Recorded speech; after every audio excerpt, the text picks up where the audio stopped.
ओजन उठाइबा एवं स्थिर करिबा उपरे आधारित एही मॉड्यूल को आपनकु स्वागत। एही मॉड्यूल समाप्त हेबा परे आपण ओजन उठाइबार पद्धति को व्याख्या करि परिबे। लिवर कौन जानिबा सहित यार तीनोटी अंश एवं तीनोटी वर्गर लिवर को बुझी परिबे। क्रीबिंग प्रक्रिया व्याख्या करि परिबे। भार स्थिर करिबा पई व्यवहृत दुई प्रकार क्रीबिंग पद्धति बुझी परिबे। भार स्थानांतरण पदक्षेप गुडी को बुझी परिबे एवं स्वेच्छासेवी मानकर भूमिका मध्य बुझी परिबे।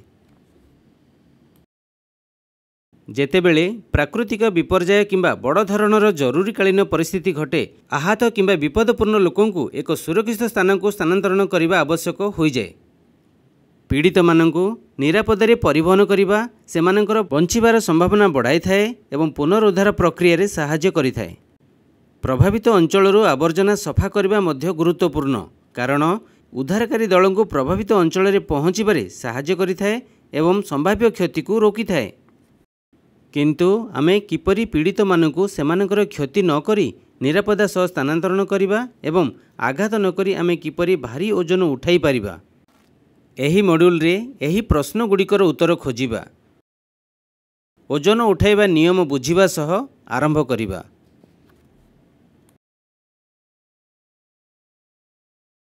ओजन उठाइबारे सुविधा पाई एवं आघात को रोकिबा पाई आमे आम शरीर को सठिक स्थिति रे रखिबा उचित। एगुड़िक हेउछि ओजन उठाइबार मौलिक नियम। स्थिरता पाई तुमे तुमर पाद को सठिक भावरे स्थिर कर। परिणाम विषय भल भावरे चिंता कर। तुमर गोड़ सहित ओजन उठाओ, तुमर अंटा सहित नुह। ओजन उठाइबा समय यथासंभव सीधा रख। आवश्यक अनुଯାयी अंटा को नुहंतु। गोटे हाथ में भार उठाइबा बेले विपरीत दिगरे नहिबा ठारू दूरेई रुहंतु। वस्तु को धरिबा पाई आंठू को बंका कर एवं तुमर पिठी को सीधा रख। वस्तुर ओजन को यथासंभव आपणकर शरीर पाखरे रख। जड़े रोगी को उठाइबा बेले आपणक साथी किंबा दल एवं रोगी मध्य स्पष्ट जोगाजोग बजाय रखंतु। आखि जोगाजोग कर। समन्वय रक्षा करिबा यह एक गुरुत्वपूर्ण दिग एवं निरापत्ता एवं दक्षता बजाय रखिबा पई आरंभरू शेष पर्यंत मौखिक समन्वय रक्षा करंतु। कौनसी विपर्यय समय भार उठाइबा एक जरूरी कार्य होइथाए। कौनसी दुर्घटना को रोकिबा एवं चाप कमाइबा पई ओजन उठाइबा नीति को बुझिबा जरूरी। आसंतु वर्तमान ओजन उठाइबार प्रक्रिया को बुझिबा। बहु पूर्वरु मनीष शिखिथिला जे शारीरिक काम अपेक्षा मेसिन सहित काम करिबा सहज अटे। अवश्य केतेक परिस्थिति रे भारी यंत्र व्यवहार करा जाई पारिबो नाही, कारण यंत्रपाति चलाइबा पीड़ितों को विपद रे पकाई पारे एवं अधिक आघात देई पारे। एही परिस्थिति रे भारी ओजन को सुरक्षित भाव में उठाइबा पई यांत्रिक सुविधा जोगाइबारे मौलिक उपकरण व्यवहार करा जाई पारिबो। एबे ओजन उठाइबार पद्धति विषय रे आलोचना करिबा।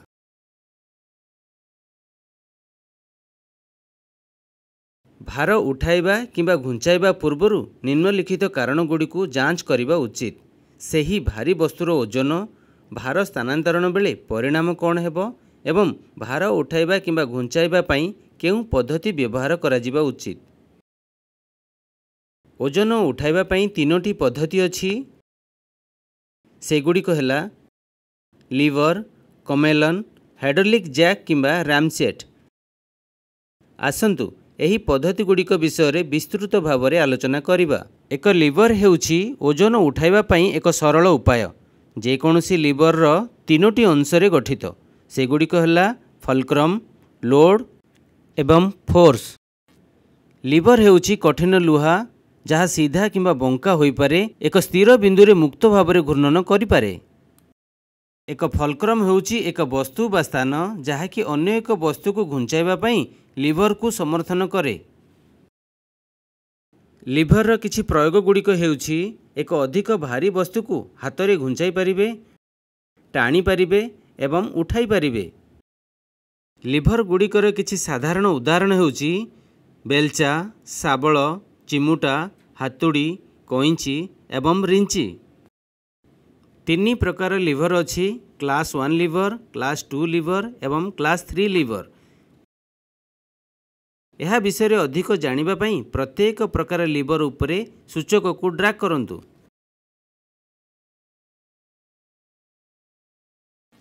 କ୍ଲାସ୍ 1 ଲିଭରରେ ଫଲକ୍ରମ୍ ବଳ ଏବଂ ଭାର ମଧ୍ୟରେ ରହିଥାଏ। ସିଧା ଭାବରେ ଏକ ଭାର ଉଠାଇବା ସମୟରେ ଏହି ବ୍ୟବସ୍ଥା ସର୍ବଶ୍ରେଷ୍ଠ ଯାନ୍ତ୍ରିକ ସୁବିଧା ଦେଇଥାଏ। ଏକ ଲମ୍ବା ଲିଭର ବ୍ୟବହାର କରି ଆପଣ ଯାନ୍ତ୍ରିକ ସୁବିଧା ବୃଦ୍ଧି କରିପାରିବେ। ବସ୍ତୁଗୁଡ଼ିକୁ ଭୂ ସମାନ୍ତର ଭାବରେ ସ୍ଥାନାନ୍ତରଣ କରିବା ଏହା ସବୁଠାରୁ ଉପଯୋଗୀ ଏବଂ ପ୍ରଭାବୀ ଅଟେ।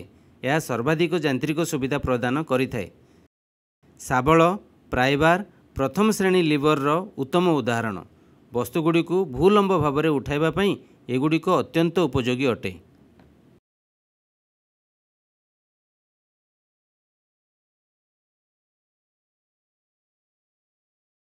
କ୍ଲାସ୍ 2 ଲିଭରରେ ଭାର, ବଳ ଏବଂ ଫଲକ୍ରମ୍ ମଧ୍ୟରେ ରହିଥାଏ। ଏହାର ଗୋଟିଏ ମୁଣ୍ଡରେ ଫଲକ୍ରମ୍, ମଧ୍ୟରେ ଓଜନ ଏବଂ ଅନ୍ୟ ପଟେ ବଳ ରହିଥାଏ। ଠେଲା ଗାଡ଼ି ହେଉଛି ଏକ ପ୍ରକାର ଦ୍ୱିତୀୟ ଶ୍ରେଣୀ ଲିଭର। ବସ୍ତୁଗୁଡ଼ିକୁ ଭୂ ସମାନ୍ତର ଭାବରେ ସ୍ଥାନାନ୍ତରଣ କରିବା ଏହା ଅତ୍ୟନ୍ତ ଉପଯୋଗୀ ଏବଂ ପ୍ରଭାବୀ ଲିଭର ଅଟେ।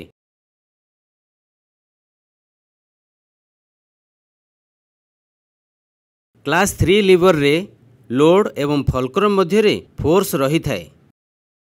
ଏହାର ଗୋଟିଏ ମୁଣ୍ଡରେ ଲୋଡ୍, ବିପରୀତ ପ୍ରାନ୍ତରେ ଫଲକ୍ରମ୍ ଏବଂ ମଧ୍ୟରେ ଫୋର୍ସ ରହିଥାଏ। ଏହି ପ୍ରକାର ଲିଭର ଏକ ବସ୍ତୁକୁ ଅଧିକ ଦୂରତାରୁ ଘୁଞ୍ଚାଇବା ପାଇଁ ବ୍ୟବହାର କରାଯାଇପାରେ। ବେଲଚା ଏବଂ ଝାଡ଼ୁ ହେଉଛି ତୃତୀୟ ଶ୍ରେଣୀ ଲିଭରର ଉଦାହରଣ। ବର୍ତ୍ତମାନ କମେଲନ୍ ବ୍ୟବହାର କରି ଭାର ଉଠାଇବା ପଦ୍ଧତିକୁ ଜାଣିବା। କମେଲନ୍ ମେକାନିକାଲ ଆଡଭାଣ୍ଟେଜ୍ ଦେଇଥାଏ, ଯାହା ଭାର ଉଠାଇବା ଏବଂ ଟାଣିବା ପାଇଁ ଲିଭର ଏବଂ ଗିୟର ରେଚେଟିଂ ବ୍ୟବହାର କରାଯାଏ। ଏହାର ଗୋଟିଏ ମୁଣ୍ଡରେ ଆଙ୍କର ହୁକ୍ ଅଛି ଏବଂ ଏକ ଚେନ୍ କିମ୍ବା ଷ୍ଟିଲ୍ କେବୁଲ ସହିତ ଏକ ଲୋଡ୍କୁ ହୁକ୍ ସହ ସଂଲଗ୍ନ କରାଯାଇଛି। ର୍ୟାମ୍ରେ ବଳ ପ୍ରୟୋଗ କରିବା ପାଇଁ ହାଇଡ୍ରୋଲିକ୍ ଜ୍ୟାକ୍ ଲିଭର ଦ୍ୱାରା ପରିଚାଳିତ କରାଯାଏ।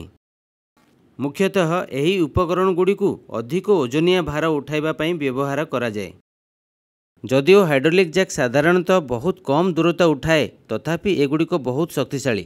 ହାତଚଲା ବୋତଲ ଜ୍ୟାକ୍ 50 ଟନ୍ ପର୍ଯ୍ୟନ୍ତ ଉଠାଯାଇପାରିବ। ହାଇଡ୍ରୋଲିକ୍ ଜ୍ୟାକ୍ ଟେବୁଲ ଭୂମିରେ ରଖିବା ଜରୁରୀ ଅଟେ। ଲେଟରାଲ ଲୋଡ୍ ପରିଚାଳନା କରିବା ପାଇଁ ଜ୍ୟାକ୍ ଡିଜାଇନ୍ କରାଯାଇ ନାହିଁ। ପୀଡ଼ିତମାନଙ୍କୁ ସ୍ଥାନାନ୍ତରଣ ଏବଂ ଉଠାଇବା ପାଇଁ ଆପଣ ଏପର୍ଯ୍ୟନ୍ତ ବିଭିନ୍ନ ଉପାୟ ବିଷୟରେ ଜାଣିଲେ। ବର୍ତ୍ତମାନ ଆପଣ କେତେ ବୁଝିଲେ ପରୀକ୍ଷା କରିବା ପାଇଁ ଏକ କାର୍ଯ୍ୟକଳାପ କରିବା। ଏଠାରେ କିଛି ଶବ୍ଦ ଏବଂ ସେମାନଙ୍କର ସମ୍ବନ୍ଧୀୟ ଚିତ୍ରଗୁଡ଼ିକ ଅଛି। ଶବ୍ଦକୁ ଡ୍ରାଗ୍ କରନ୍ତୁ ଏବଂ ଏହାର ପ୍ରତିଛବି ସହିତ ମେଳ ହେବା ପାଇଁ ଏହାକୁ ସ୍ଲଟ୍ରେ ପକାନ୍ତୁ ଏବଂ ଦାଖଲ କରି କ୍ଲିକ୍ କରନ୍ତୁ।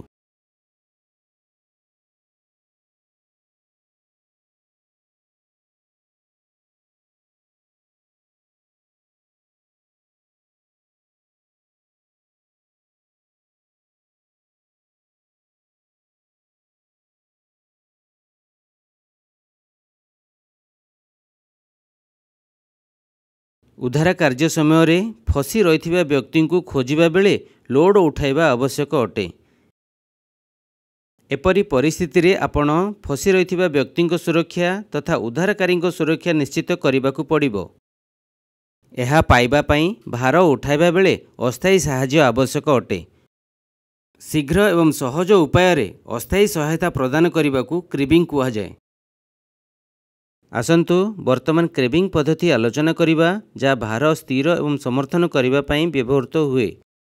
ଭାରକୁ ସ୍ଥିର କରିବା ଏବଂ ସମର୍ଥନ କରିବା ପାଇଁ କାଠ ଖଣ୍ଡ ବ୍ୟବହାର କରି ଟେବୁଲ ପରି ପ୍ଲାଟଫର୍ମ ସୃଷ୍ଟି କରାଯାଏ। କୌଣସି ବସ୍ତୁର ଓଜନକୁ ସପୋର୍ଟ କରିବା ପାଇଁ ଧାଡ଼ି ଓ ସ୍ତମ୍ଭରେ ଛୋଟ କାଠ ଖଣ୍ଡଗୁଡ଼ିକୁ ସଜାଇ କ୍ରିବିଂ ତିଆରି କରାଯାଏ। ଛୋଟ ସ୍ଥାନଗୁଡ଼ିକ ପୂରଣ କରିବା ଏବଂ ଉଠାଯିବା ସମୟରେ ଏକ ବସ୍ତୁର ସ୍ଥିତିକୁ ସୁରକ୍ଷିତ କରିବା ପାଇଁ ସିମ୍ ବ୍ୟବହାର କରାଯାଏ। ସିମ୍ କୋଣ ପରିବର୍ତ୍ତନ କରିବାକୁ ମଧ୍ୟ ବ୍ୟବହୃତ ହୁଏ, ଯାହା ଅସମାନ କିମ୍ବା ଢଳାଣ ପୃଷ୍ଠରେ ଯୋଗାଯୋଗକୁ ବଢ଼ାଇବାରେ ସାହାଯ୍ୟ କରିଥାଏ। काठ क्रिबिंग सिस्टम गुड़िक धीरे धीरे विफल हुए एवं काठ भांगिबा बेले फाइबर परि शब्द सृष्टि करे। यह साधारणतः उद्धारकारी को यार विफलता समय पर्याप्त चेतावनी देइथाय।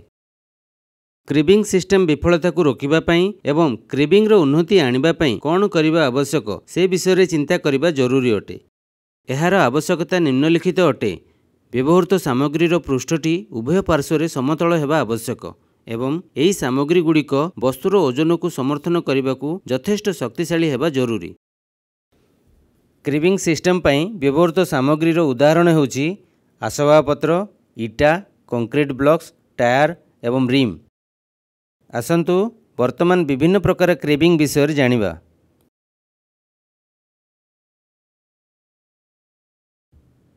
मुख्यतः दुई प्रकार क्रिबिंग अछि, बॉक्स क्रिबिंग एवं प्लाटफॉर्म बा क्रॉस टाई क्रिबिंग।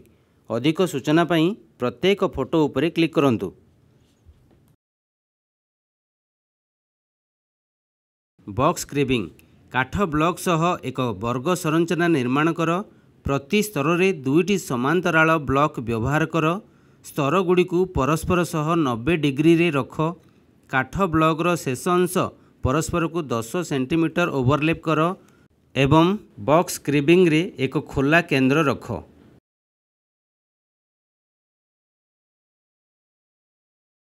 प्लाटफॉर्म किंबा क्रॉस टाई क्रिबिंग काठ ब्लॉक रो स्तर को 3 किंबा ताठारु अधिक काठ खंड रे निर्मित कर। स्तर गुड़िक परस्पर को 90 डिग्री रे सेट कर। काठ खंड मध्य रे अल्प किंबा कौनसी गैप रख नाही। काठ खंड गुड़िकर शेष अंश परस्पर को 10 सेंटीमीटर ओवरलैप करिबा उचित। आसंतु वर्तमान क्रिबिंग पाई निर्देशावली एवं सुरक्षा विषय आलोचना करिबा। क्रिबिंग रो साधारण निर्देशावली गुड़िक हेउछि भार को समान भाव में बंटन करिबा पई प्रथम स्तर दृढ़ हेबा आवश्यक, विशेष करी माटी एवं आस्फाल्ट परि नरम भूमि रे। क्रिबिंग उच्चतार साधारण नियम हेउछि क्रिबिंग पाई व्यवहृत काठ खंड गुड़िकर मोटेईर 3 गुण। एहार उच्चता 3:1 रखिबा। उदाहरण स्वरूप जदि काठ खंड गुड़िक प्रथम क्रिबिंग रो गोटे पार्श्वरू शेष क्रिबिंग रो बाह्य पर्यंत 1 मीटर चौड़ा हुए तेबे क्रिबिंग रो उच्चता 3 मीटर रु अधिक हेबा उचित नुहे। सबुबले कोण को प्राय 10 सेंटीमीटर ओवरलैप करिबा उचित। यह व्यक्तिगत खंडगुड़िकर कोण को भांगिबारे रोकी थाए, जहाँ समग्र स्थिरता उपरे नकारात्मक प्रभाव पकाई पारे। क्रिबिंग रे 10 × 10 सेंटीमीटर रु 20 × 20 सेंटीमीटर पर्यंत एकाधिक काठखंड लेअप करिबा उचित। प्रत्येक स्तर 2 गोष्ठी काठखंडरे किंबा 3 गोष्ठी काठखंडरे निर्मित हेबा उचित। काठर भार धारण क्षमता काठर प्रकार एवं गुण उपरे निर्भर करे। यही क्षमता समस्त भार धारण पृष्ठगुड़िकर राशि उपरे परपेंडिकुलर भार द्वारा निर्णय करा जाए। कॉन्ट्रैक्टर द्वारा व्यवहृत क्रिबिंग किंबा स्वल्प म्यादी जरूरीकालीन परिस्थिति रे लेटरल शक्ति पई बियरिंग मध्य थिबा घर्षण उपरे निर्भर करे, जहाँ परवर्ती शॉक पई पर्याप्त नुहे। पार्श्व प्रतिरोध प्रदान करिबारे काठ खंडगुड़िक नष्ट होई पारे। मेटाल क्लिप गुड़िक मध्य पार्श्व शक्ति एवं त्रिकोणीय बंधन को उन्नत करिबा पई व्यवहृत होई पारे। एठारे सुरक्षा नियमावली अछि, जहाँ एक क्रिबिंग सिस्टम संस्थापन करिबा समय रे पालन करिबा आवश्यक। 1 इंच उठांतु एवं 1 इंच क्रिप करंतु। क्रिबिंग करिबा समय रे केबेले हाथ को भार तले रखंतु नाही एवं सर्वदा स्थिरता पई क्रिबिंग उच्चता क्रिबिंग ब्लॉक मोटेईर 3 गुण रु अधिक हेबा उचित नुहे, यथा 3:1 हेबा उचित। चलंतु एक भार उठाइबा एवं एहाकु स्थिर करिबा प्रक्रिया को बुझिबा। भार उठाइबा एवं स्थिर करिबा प्रक्रिया रे अंतर्भुक्त वस्तु किंबा भार को धीरे धीरे उठाइबा, एक स्तर को अन्य एक स्तर रे प्रयोग करिबा जेउ पर्यंत क्लियरेंस एवं स्थिरता हासिल न होईछि। चलंतु एक भार उठाइबा एवं एहाकु स्थिर करिबा प्रक्रिया उपरे पर्यायक्रमे देखिबा। कौनसी कार्य आरंभ करने पूर्वरु संपूर्ण व्यक्तिगत प्रतिरक्षा उपकरण किंबा पीपी व्यवहार को निश्चित करंतु। प्राइबार किंबा सेहीपरि किछि उपकरण व्यवहार करी एक प्रारंभ बिंदु प्रस्तुत करंतु। प्राइबार सहित एक लीवर सिस्टम संस्थापन करंतु। भार को धीरे धीरे उठांतु जहाद्वारा क्रिबिंगर प्रथम स्तर यार तले स्थान नहीं पारिबो। जेतेबेले आपण भार उठाउछंती वेज व्यवहार करंतु। जदि बार खसी जाए किंबा भांगी जाए तेबे यह भार को जेकोसी दूरता को खसिबारु रोकिबो। क्रिबिंगर परवर्ती स्तर को एका संगरे पूर्ण उच्चता को उठाइबा आवश्यक नुहे। फलक्रम स्थापन करंतु, भार को पुनर्स्थापित करंतु एवं परवर्ती स्तर को 90 डिग्री काठखंड सहित क्रिबिंगर परवर्ती स्तर को संस्थापन करंतु। एठारे प्रदर्शित वीडियो एक भार उठाइबा एवं एहा तले क्रिबिंग निवेश करिवार प्रक्रिया को परिदर्शित करिछि।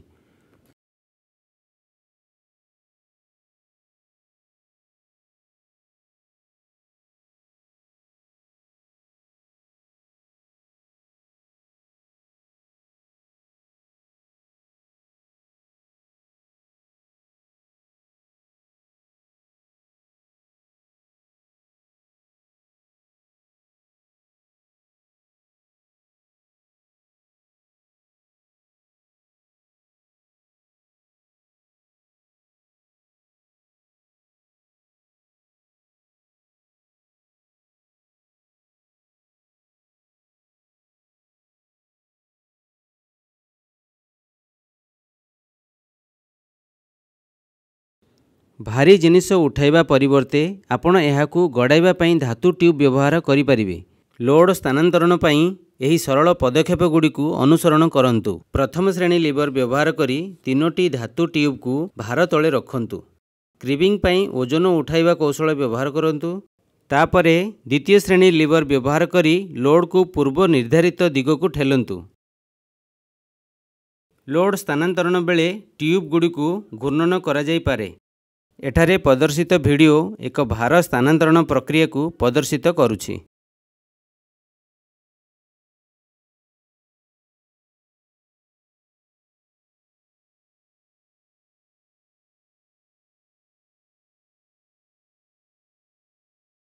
एहा परे आसंतु वर्तमान स्वेच्छासेवी मानकर भूमिका विषय रे जानिबा।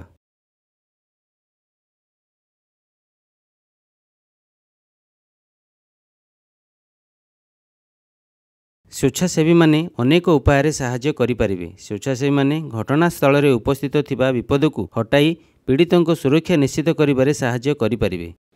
स्वेच्छासेवी माने उद्धारकारी सह पीड़ित मानकु साहाय्य करिपारिबे। सेमाने आहत पीड़ित मानकु ड्रेसिंग एवं स्टेबलाइजिंग करिबारे एमएफआर को मध्य साहाय्य करिपारिबे। स्वेच्छासेवी माने सचेतन हेबा उचित जे निर्दिष्ट परिस्थिति रे पीड़ित मानक क्षतर अधिक वृद्धि न हेबा पई किछि कौशल शिखिबा आवश्यक एवं एपरी परिस्थिति रे मेडिक किंबा डाक्तरंक अपेक्षा करिबा आवश्यक। स्वेच्छासेवी माने डाक्तरी कर्मचारी मानकु बेसिक लाइफ सपोर्ट देबारे साहाय्य करिपारिबे। एहा सहित आमे एही मॉड्यूल रो अंतिम पर्याय रे पहुँचीचे। आसंतु मॉड्यूल रे आलोचना होइथिबा मुख्य बिंदु गुडी को पुनः बुझिबा। विपर्जय समय आहत लोकंकु एक सुरक्षित स्थान को नेबा जरूरी अटे। जेउ माने चली पारिबे सेमानंक पई दुईटी भिन्न स्थिति अछि। जेतेबेले कौनसी आघात हेबार आशंका नाही एवं स्थानटी असुरक्षित किंबा तुरंत विपद हेबार संभावना थाए। रोगी को गोटे स्थानरू अन्य स्थान को स्थानांतरण करिबार कौशल गुड़िक हेउछि emergency move and non emergency move. Emergency move आवश्यक होइथाए जेतेबेले अग्नि विस्फोरण एवं रोगी को तुरंत विपदरू रक्षा करिबा पई। नॉन इमरजेंसी मूव सेतेबेले करा जाए जेतेबेले रोगी स्थिर अछि, आपणक पाखरे पर्याप्त समय एवं लोक अछंती। ओजन उठाइबार 3टी पद्धति अछि, सेगुड़िक लीवर, कमेलंग, हाइड्रोलिक जैक किंबा रैम। शीघ्र एवं सहज उपाय रे अस्थायी सहायता प्रदान करने को क्रिबिंग कहा जाए। एक वस्तुर ओजन को समर्थन करने पई धाड़ी एवं स्तंभरे सज्जित छोट काठ खंडरे क्रिबिंग तैयारी हुए। मुख्यतः दुई प्रकार क्रिबिंग अछि, सेगुड़िक बॉक्स क्रिबिंग एवं प्लाटफॉर्म किंबा क्रॉस टाई क्रिबिंग। भार उठाइबा एवं स्थिर करिबा प्रक्रिया रे वस्तु किंबा भार उठाइबा बेले पर्याप्त क्लीयरेंस एवं स्थिरता हासिल हेले ही क्रिबिंगर स्तर उपरे स्तर जोड़िबा आवश्यक। स्वेच्छासेवी माने उद्धार कर्मचारी को पीड़ितों को सुरक्षा निश्चित करिबारे साहाय्य करिपारिबे। अभिनंदन।